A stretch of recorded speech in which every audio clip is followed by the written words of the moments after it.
It's the Weekly Wrap with your host, broadcasting legend Bruce Wolf, and his trusty sidekick, comedian Tim Slagle. And now, without further ado, Bruce Wolf. Bruce Wolf, Tim Slagle on the Weekly Wrap. How you doing, Tim? Good. It's a special LAPalooza edition of the Weekly Wrap, isn't it? Oh, that's right. You know, I saw the WLS, the station that fired me, and has had 4 people who've been unsuccessful since me, had Steve Cochran on, and they were giving away tickets to LAPalooza. And they had a tweet about it. And after about 50 minutes or something like that on Twitter, there had been like one person had liked the tweet, and which I figure is probably about the number of people who were going to try to get tickets to LAPalooza. I mean, the station appeals to, like 55. We're going to give those tickets to the 89th caller. And then about an hour later, okay, we're going to give it to the 75th call. Right. Okay, we're going to give it to the 50th call. Anybody, please take these tickets. I just don't understand that marketing, but I guess it doesn't matter.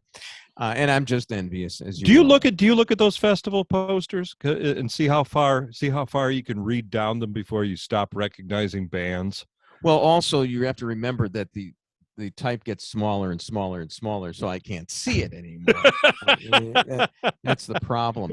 I think the small type says these aren't real bands. We just made these names up. Somebody sent me something because I keep joking about like the Kinetic Playground back in the 60s or something, and it's like the Doors were there at the same night that the Beatles were there or whatever. It was just, Eric Clapton threw in a Layla. Anyway, so getting to the our raison d'etre, which is okay, so what happened to our big, the Weekly Wrap thing? Okay, it left.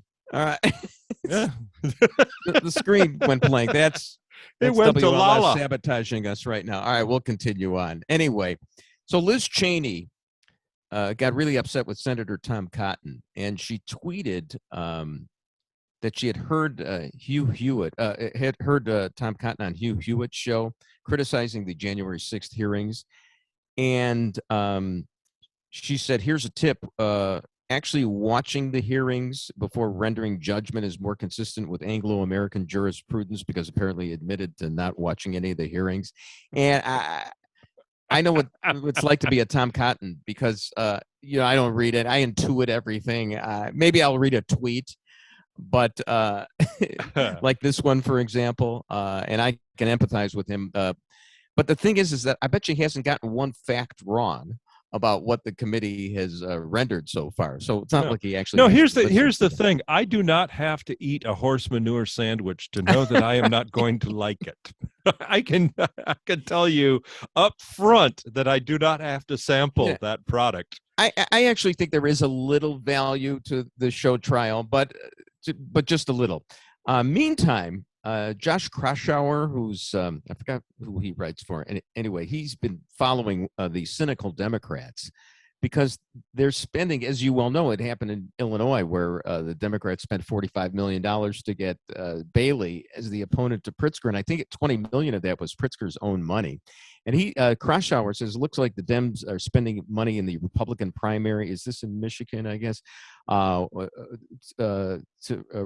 Representative Peter Meyer's race against a Trump-endorsed challenger. And Meyer actually voted. He was one of the 10 House Republicans who voted for Trump's impeachment. So they're trying to.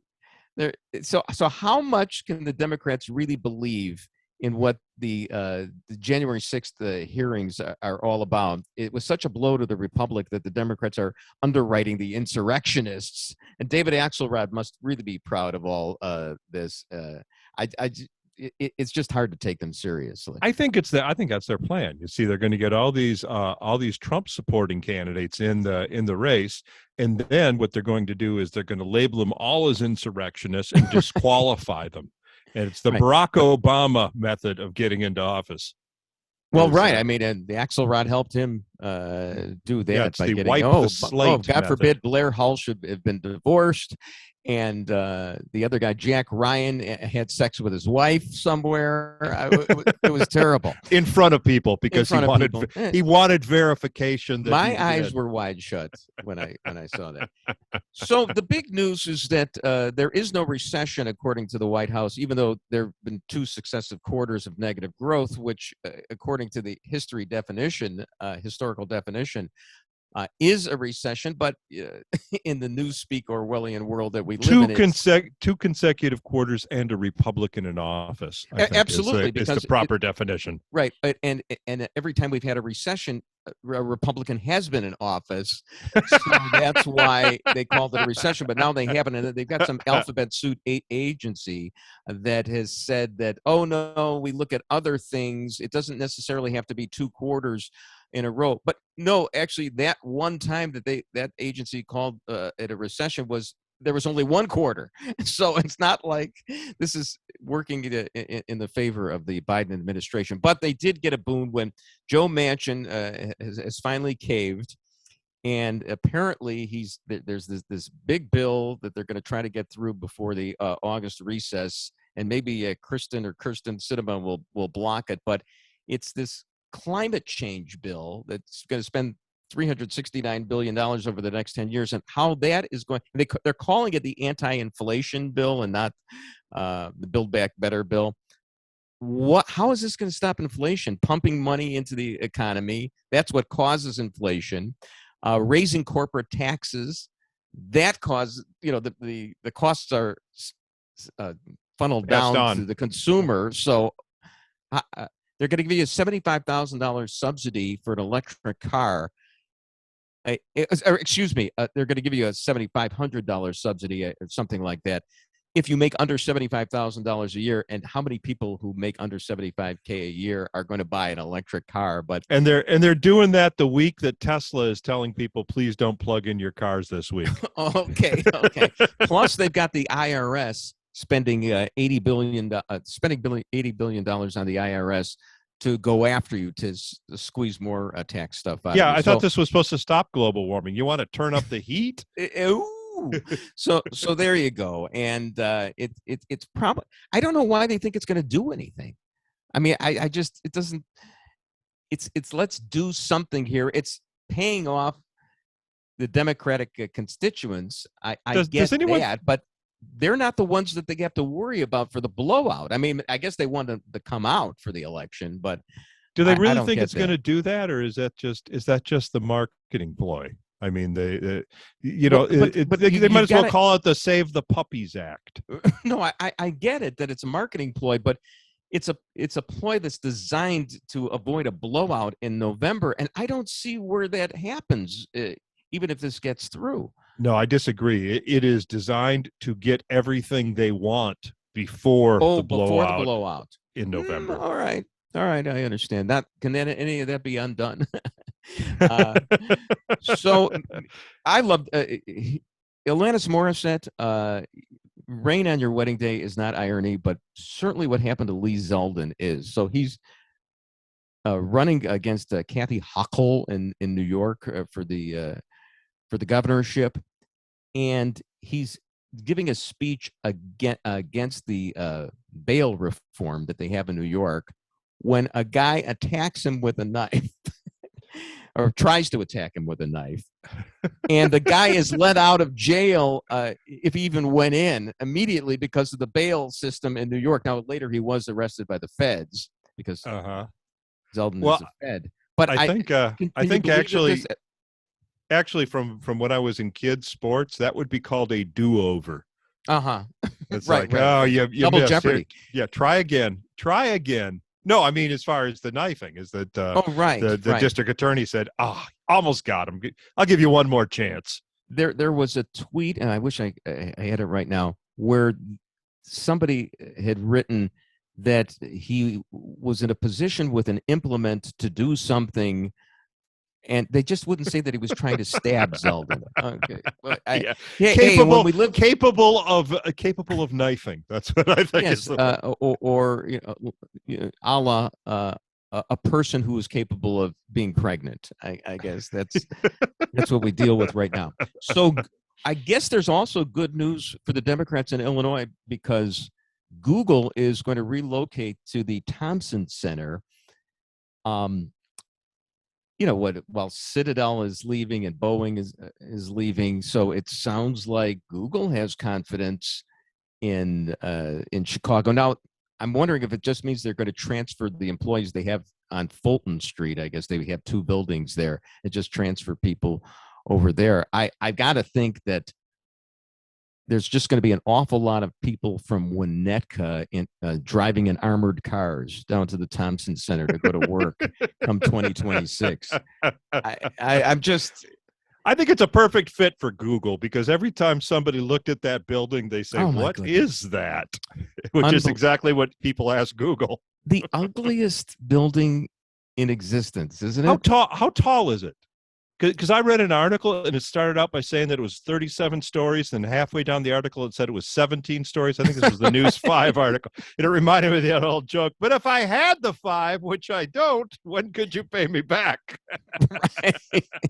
No, I actually stood with Governor Jim Thompson on the corner of the street across from it while they were building it. And I think it was the day that somebody got killed during the construction. And so I was a reporter at the time for a local radio station. So that was kind of neat, personal experience. But other than that, who wants to walk into that building? Not when it's raining. Right. Well, maybe they'll put a dome on Soldier Field and on the Thompson Center. And it was a tribute to Frank Lloyd Wright, so they made sure it leaked. There you go. All right, coming up in our next segment, we will be talking about Pat Benatar and telling her, go ahead, keep singing Hit Me With Your Best Shot. Please, you don't have to take it off the charts. We love that song, Pat Benatar, and all a bunch of gun stuff. Oh, and yeah, and World War III is about to break out, but we'll just give that its due, which is like about 10 seconds. All that coming up on the Weekly Wrap.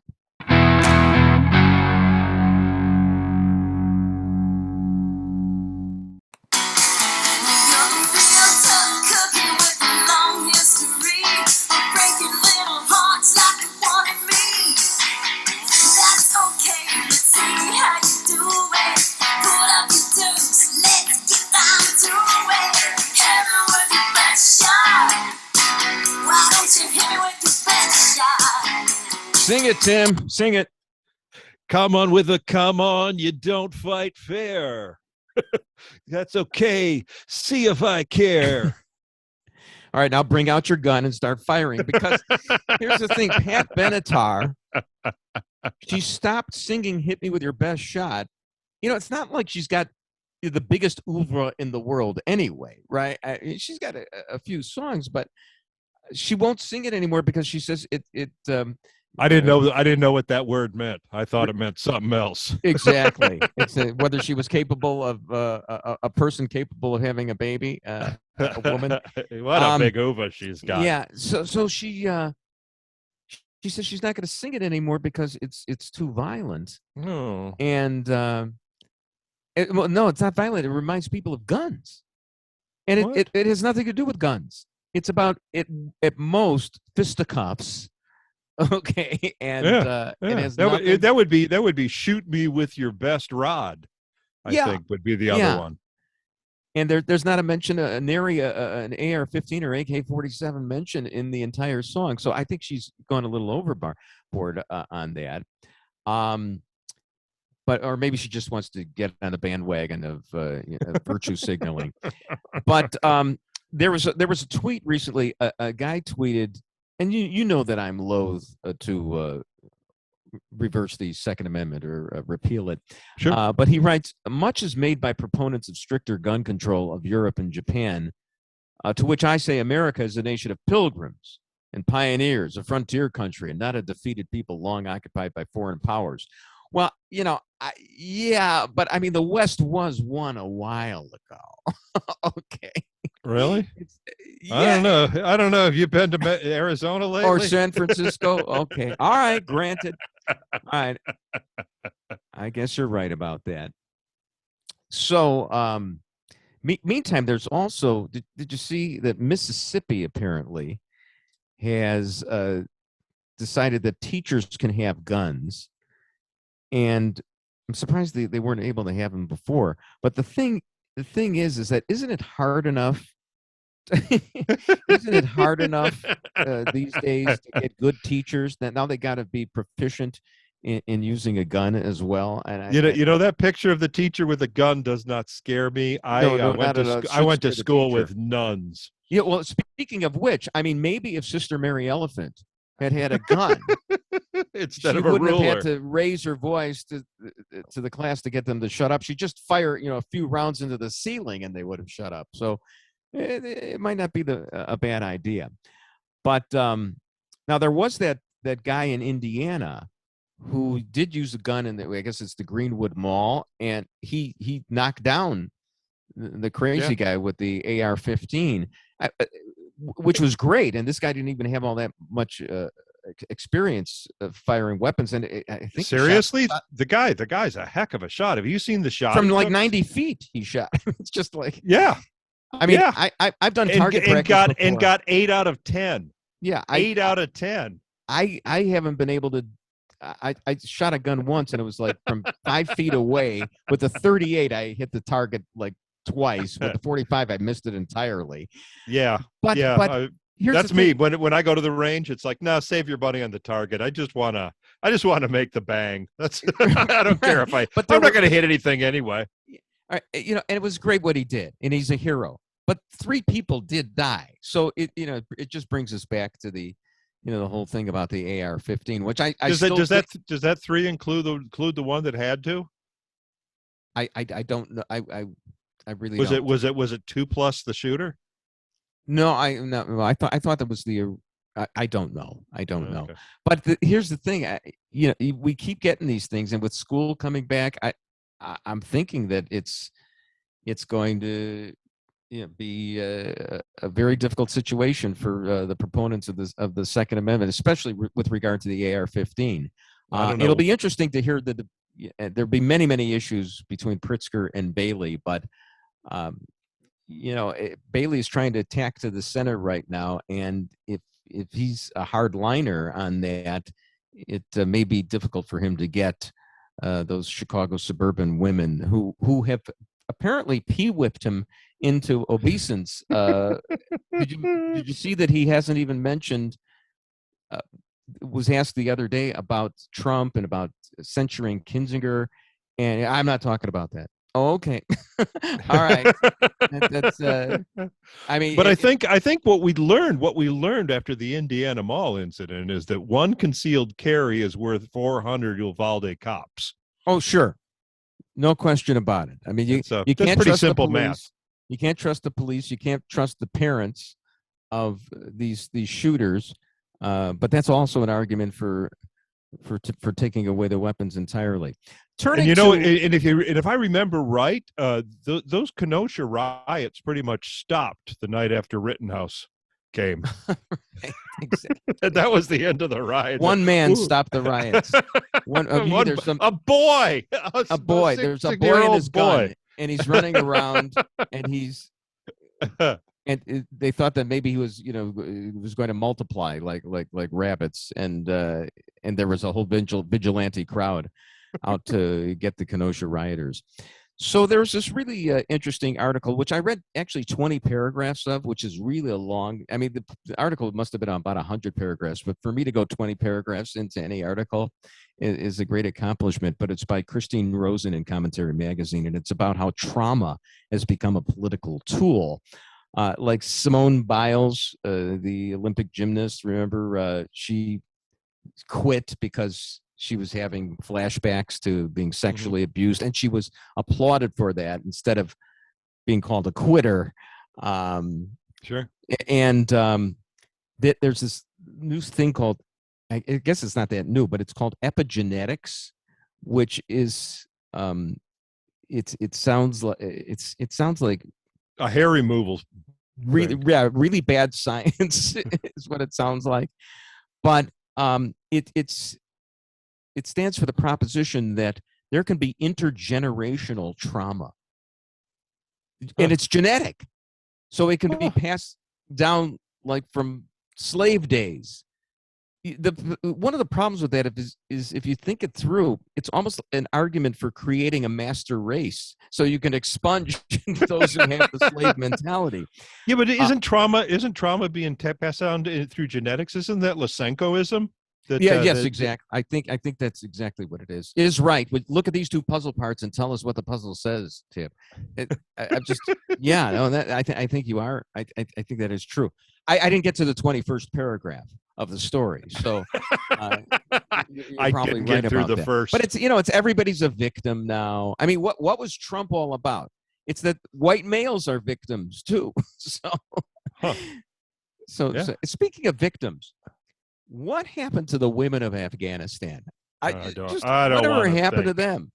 Remember when we cared about them? Remember when those guys were on the wheels of the airplane and they were when we were abandoning Afghanistan? I mean, so much has happened since then, but you never hear anybody talk about the women and girls of Afghanistan. I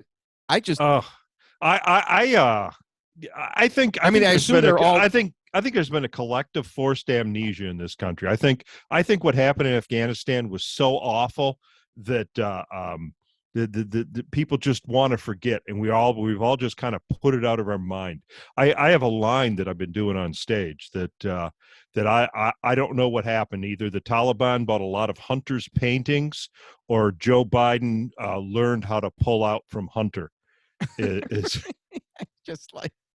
I don't get, you laughed at it, but the audience doesn't laugh at that. It goes quiet when I do that joke, and I think it really is. There is a national PTSD over. Let me ask you this, Tim, and this may help your career a little bit. Go for laughter and not shaming the audience, so that I don't want to ever see that Tim again.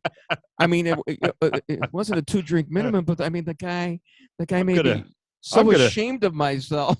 I'm gonna jot that down right now. Right. I think you might be the reason why. Sometimes you need an outsider, somebody who is not familiar with your oeuvre, yours and Pat Benatar's.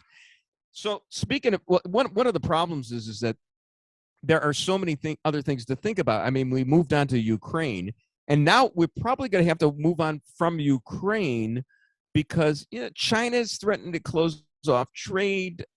We could be starting something with China pretty soon, and Iran is it looks like the nuclear deal is off, so they may have nukes soon. So I mean, that nuclear deal was really keeping them away from building the problem is the chickens are coming home to roost. So if we've got to fight a war with China, fight a war with Iran, still be shelling out dough to Ukraine, there isn't going to be a lot of money left for those electric cars that Joe Biden wants to subsidize. All I need is a ticket to Switzerland. That's all I want. But nobody wants to talk about that stuff because it's. Let's push it down. Let's, bring it. Not my circus, not my monkeypox. But apparently, these are, and we gave up on fighting 2 front wars. I guess with World War II, but it was the official policy of the United States until 2012 that we would fight them. I learned listening to the commentary podcast the other day because I had totally forgotten. Well, don't we have about 6 going right now? They don't talk about it much, but we've got we're outside Ukraine, whispering in the ears of the Ukrainians. And don't forget the aliens that are coming in from Uranus. So. We have troops in Somalia. We have troops in Syria. We have. Those aren't hot wars yet. They haven't bubbled over. All right. Well, hey, my attention's short. Forget about that. World War III will come. Coming up, let's talk about drag shows in the suburbs. Bruce Wolf and Tim Slagle on the Weekly Wrap.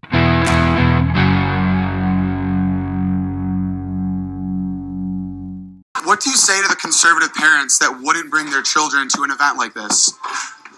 Why? Here's the thing. I don't think that there is any kind of issue with exposing children to this because, especially if your child is in the community or you may think they are, I just think that drag is educational. Bruce Wolf, Tim Slagle on the Weekly Wrap. So I guess I'm just an old fuddy-duddy, Tim. When I saw a tweet from Channel 7 that said, family-friendly drag show attacked, I was, isn't that an oxymoron?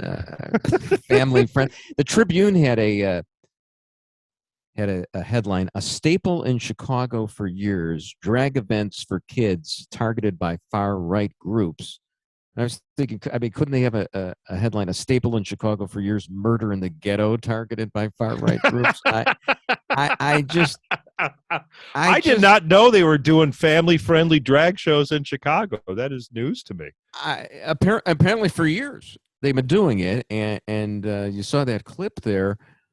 Yeah, it's educational because kids will learn about 2/3 of the alphabet. LGBT. There you go. There you go. IA. Plus, little addition as well. Plus, we haven't picked any other ones yet. Yeah, so it's just, Mark Stein used to have, it was the QWERTY, QWERTY, which, you know, is the top row of your keyboard. I just, and they're trying to justify it, saying, "Oh no, there's no nudity." I guess Ron DeSantis tried to close one down where there was partial nudity in a drag show, but I'm wondering, there can't be, really, because if you have nudity, the drag is off. Well, I mean, maybe it was a man whose shirt was off. I don't know. I didn't go into the details on that, but it's not really for kids. Who was that murderer that was taking the female hormones? That was a Chicago news thing. He was in prison, and they were showing him. Oh, Richard Speck. Speck, yeah, maybe that's what it is. It was a Speck sort of. It's okay for he's a man. He can take his shirt off in front of kids, right? Oh my! Oh yeah, he's got boobs. Yeah, but so does Steven Tyler. Well, see, that's what makes you a far right ideologue, a Nazi. That you would compare a drag show to the guy who killed 8 student nurses. Okay, how dare you, sir? No, there's nothing wrong with drag shows. No, I just don't get that. But I'm old. Now let's turn our attention to Matt Gaetz, who said with a straight face, "Why is it?" And you know that he was trying to be like Seinfeld here. What's the deal with the women with the least likelihood of getting pregnant, that they're the ones most worried about having abortion? Nobody wants to impregnate you if you look like a thumb. And he doubled down on this later. Somebody asked him, "Do you regret this at all? You know you're going to offend people?" He said, "No." So the thing is if politics is the art of persuasion, you're going to alienate a lot of people by insulting them that way, but I don't think he's trying to persuade anybody. I don't think he's going to persuade anyone over. Anybody that's already against the pro-life movement is not going to be persuaded. It's and meanwhile, his constituents are amused. I'm not one of his constituents, but I was amused. I would have. Well, I mean, here's the thing. I mean, it's a thing that people have said, but they usually, it's hush hush. It's in private. It's not some congressman saying it. I'm thinking somebody like Chappelle could craft something that would make this thought work. Because you remember, he did, after all, joke that men shouldn't have to pay child support if they don't have a say on whether the child should exist. But Gaetz comes off,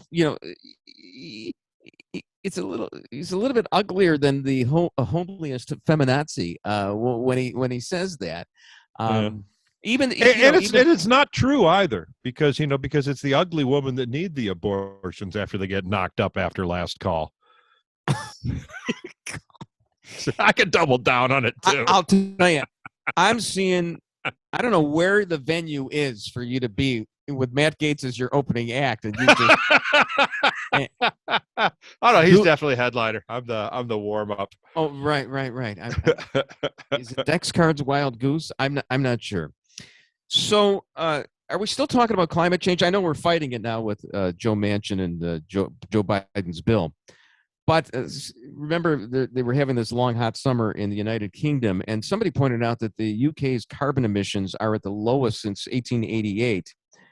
And if you actually try to do anything about so-called climate change, you're going to just justify making the poor poorer and the rich more powerful.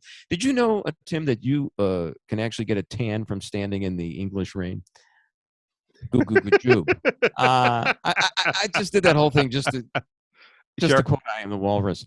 No. Speaking of climates, or even just singular climate, they've come up or are coming up with a carbon footprint tracker. Alibaba Group President J. Michael Evans boasts at the World Economic Forum about the development of an individual carbon footprint tracker to monitor what you buy, what you eat, and where and how you travel.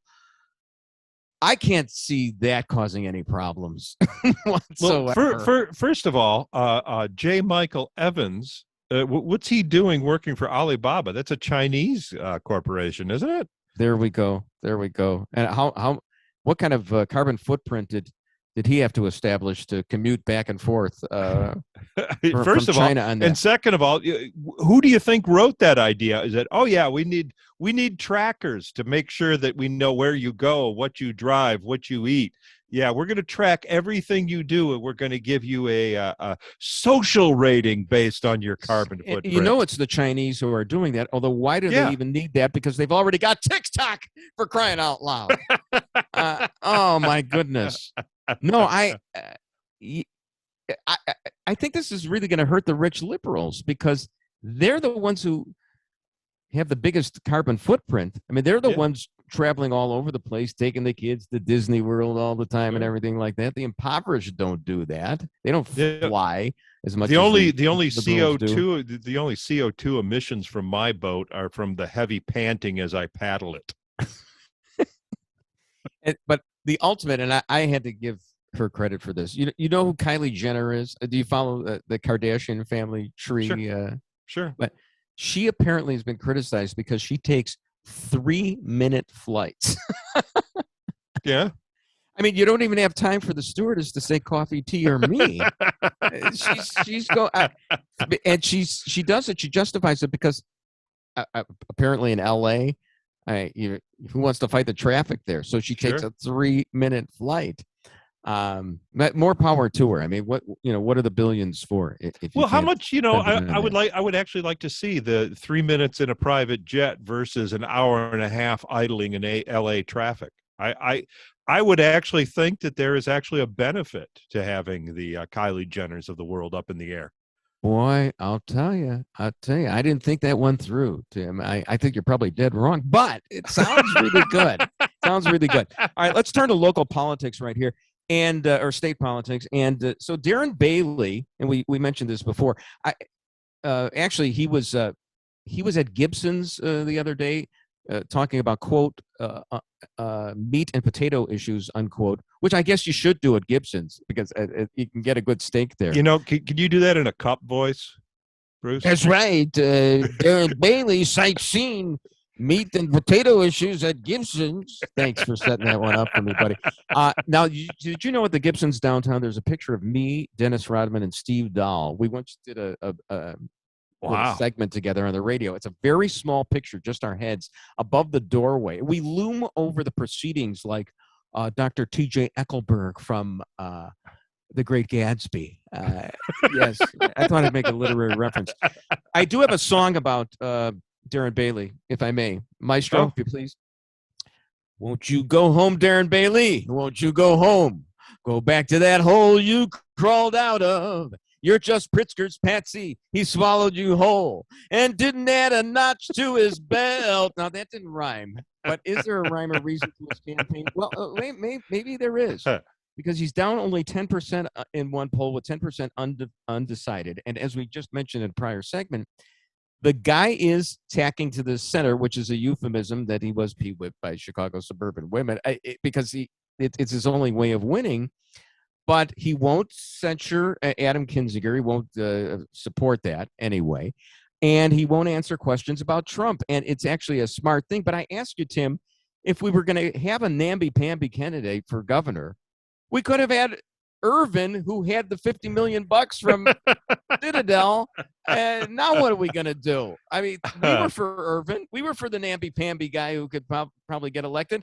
What do we need Bailey imitating Irvin for? I don't know. It's Illinois is in trouble. But they got Google. They got Google. We got Google. But I mean, do you think there's a chance now for Bailey if he ignores all those issues? You know, they ask him in a debate, do you believe the election was stolen? Yes or no? I'm sorry, I'm not going to answer that question. He won't answer it, which is smart, probably. Well, apparently, he hasn't hired anyone to tell him how he feels yet. It's not as if Pritzker is going to now spend $20 million on ads saying, is Darren Bailey really a conservative? I don't think that could actually work for him. It might. But I think we should have a slogan, Darren Bailey. He talks like a politician. So, actually, I would like to see Pritzker starting to finance Irvin on an independent campaign. Just yeah, there you go. Just to some way it'll be done. So I actually think there's a little bit of hope for the guy. But speaking of governors, got to congratulate Rod Blagojevich. Oh, remember last week when AOC pretended to be handcuffed? Blagojevich tweeted, and this is what Twitter is all about, as far as I'm concerned. At least when I get arrested for real. And he merited making that tweet because he spent years in jail. All right, Bruce Wolf and Tim Slagle on the weekly wrap coming up in the D block. Oh, Samantha Bee, we hardly knew ye. She gets canceled. It's the weekly wrap.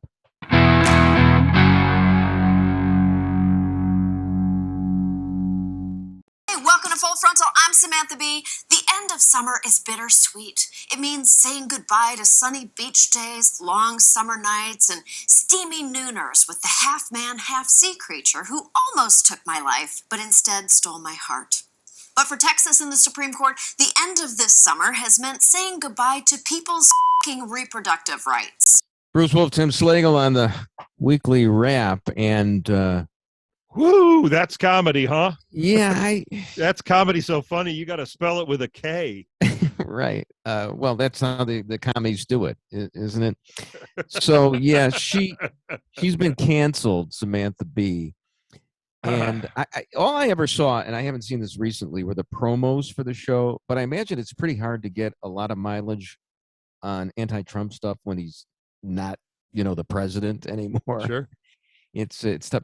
Plus, there's a surfeit of anti-Trump stuff out there. I mean, you still have Colbert, and then the problem is these comedians, they're now turning on Biden because they got their orders from Chuck Schumer to do that, apparently. So finally. I can't remember the last time a Democrat president got made fun of. I mean, we went through 8 years of Obama. He was Obsidian, as somebody. I think there was a writer, or producer on Saturday Night Live said he was so smooth and everything you could not criticize him. Well, no, I mean if you looked at him with the blinders that Saturday Night Live did.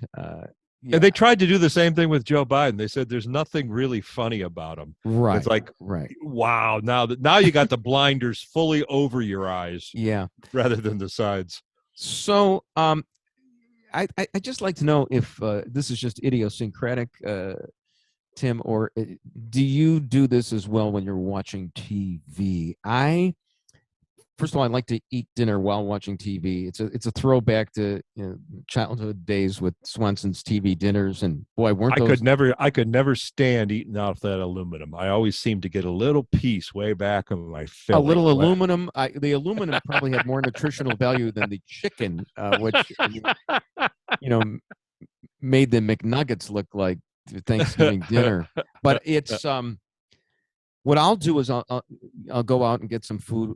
Come back, my wife and I will sit down, and I have to have the TV set up so that a show is about to go on. Lately, we've been watching Arrested Development. I'm watching like 2 episodes a night. That's I love them, but that's all I can take a night, and I can't exactly binge. But I don't want to see the recap. I want it to skip the recap, and I want there to be content while I'm eating. I don't want to be fiddling around with a remote I don't want to be wasting time eating while we're trying to figure out what is on and how to work the television set. Looking for the remote, or? looking for the remote so you can do the skip intro. Yeah, I want to be ready for action while I'm eating. The two have at the there's Schlegel a symbiotic house, relationship between the eating and the watching. At the Schlegel house, it's the news. That's ABC World News Tonight. We freeze the DVR on David Muir, and it's always funny because he's always making you grab him just as he's starting to say, ooh, so his face is always sure like that. And that's it's the same thing. But as far as the eating goes, I mean, is it okay that they're in commercial break or something like that while you're eating? Well, usually usually the first couple minutes of the show is just teasers. It's all right. So it's up next, the Uvalde shooting for the month 3 for the Uvalde shooting. I'm a little taken aback that you actually watch the ABC network news. Really? You gotta see both biases so that you know who's lying and who's telling the truth. I like to have all my biases filtered through National Review and Commentary Magazine. It's I'm like the Catholics who are told. Correct me if I'm wrong. They're told not to actually read the Bible because they won't be able to handle it. They have to have it filtered for them by the. That was Vatican I. And they would actually put Jesus's words in red in the old Bibles, so you knew that you were reading something that you were not sanctified enough to read. I can't be trusted with watching the NBC or ABC or CBS network news. Probably because I'll throw my TV dinner at the set, and I know they're cheaper now. Do you watch Better Call Saul at all? I do. Okay, so did you see it this week? I did not yet. So okay, spoiler alert. Keep your spoilers. No, I have to leave if you're going to do a spoiler alert. All right, hold your ears. I don't. Okay. As Better Call Saul draws to a close, all I can say is, I'm so glad we had this time together, Bob Odenkirk. That's all I could say. All right, you come back now, Tim. Okay. All right. That's the first time I think anybody in the history of broadcasting or podcasting has successfully pulled off a spoiler alert. That was wonderful. Now, have you watched? Great. Yeah, and now all 700 of our fans are going to be very disappointed if they haven't watched it yet. Yeah, there you go.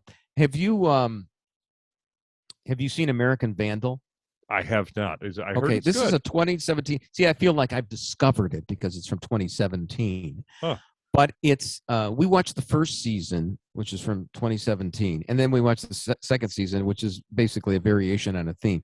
It's really a pretty hysterical mockumentary. It has a lot of insights into high school life as it is now, and it basically shows you how no one can be trusted, including the people who say that no one can be trusted. But the plot for the first one is it's about somebody commits an act of vandalism in the teacher's parking lot. He draws penises on each of the 27 cars in the teacher's parking lot, and it's a whodunit, and it sounds sophomoric, and it is to that extent, but they treat it like it's Dragnet, and it's a serious mystery, and you're trying to, and it gets into the psychological profiles of all these kids and the administrators and how everybody lies, and it's just so well done, and it's laugh out loud as well.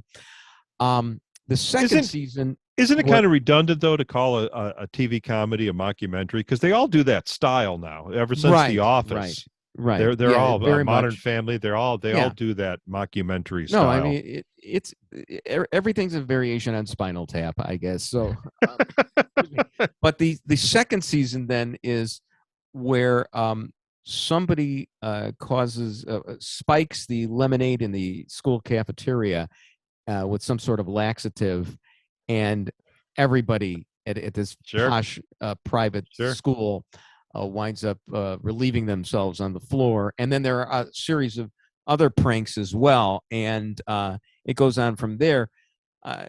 You only have to watch one of the seasons, but that one was done well too. And I just like the mystery of it, the comedy, and the psychological profiles. And considering it, that, as I mentioned to you before, that I never read anything past 20 paragraphs, that's literature for me. So I'm sorry about that. So did you see the story about the Family Dollar has recalled, had a recall that affects over 400 products because of improper storage, temperature problems. And I'm thinking to myself, okay, well, this particular self of mine, that, hey, it's the Family Dollar. I mean, do you expect toothpaste with caps on it? I mean, come on. That's $1.50. That's 50 a cents little extra much for if to you want ask for there. You want the cap? Do you know what I've noticed about the Family Dollar is that they smell exactly like the dime stores of my childhood. Really? I have no idea what they're selling. Well, they have that in a can. They childhood stores in a can. Oh yeah. And it's, and originally, it was a 5 and dime, which means everything was 5 cents or 10 cents. And even though the prices went up slightly, they still called it the dime store. And then, it became the dollar store. It's going to have to be the $5 store in a couple of years. But for some reason, it has the same smell as a dime store. And it sounds like you probably can get vintage toothpaste from your youth that they're repackaging. But that's what I think. Days. Every time I go through there, I see like bread and potato chips, and I just think it's all going to taste like the dime store. There you go. So turning to sports, the Bears will wear orange helmets in Week 6 at home again on Thursday Night Football against the Commanders, and again in Week 8 on the road in Dallas. So I'm thinking they're going to look like traffic cones to Zeke Elliott when he's running around them and through them in the Dallas game. Or Christmas at my grandparents' house. Oh, all orange, huh? No, that's all my parents got for Christmas is what they tell me. They just got. Oh, okay, okay. So, meanwhile, Mayor Lightfoot has proposed a $2.2 billion plan to entice the Bears to stay. The Daily Wire had I like the Daily Wire. Wait, did you just say $2.2 billion? Yeah, it's nothing. Mere bag of shells. It's the dollar store times $2.2 billion. What? Oh my gosh! You could get a good team for $2.2 billion. Oh, I see. Right. No, these NFL teams are very expensive. But the Daily Wire has this whole story that the Bears are leaving the Arlington Heights, and they don't directly say this, but they imply that it's because of the crime in Chicago. And look, I love the Daily Wire, but if the Bears are leaving because of a crime problem, it's only because the architecture of Soldier Field is a crime against humanity. But other than that, it's not. That's not the reason that. Oh, you think it's ugly now? Wait till Lightfoot puts a dome over it. Oh yeah. How about Lightfoot should put the ultimate sweetener on the stadium? She should just agree to change the name of the town to Winnetka. I mean, that's what I would do. But South Winnetka. She's also said that she wants to have another NFL team to rival the Bears. And Mayor Daley did the same thing. So meet the new boss, same as the original boss, Richard J. Daley. Hey Tim, it's been a blast. Oh man, always on the fun. Weekly Wrap.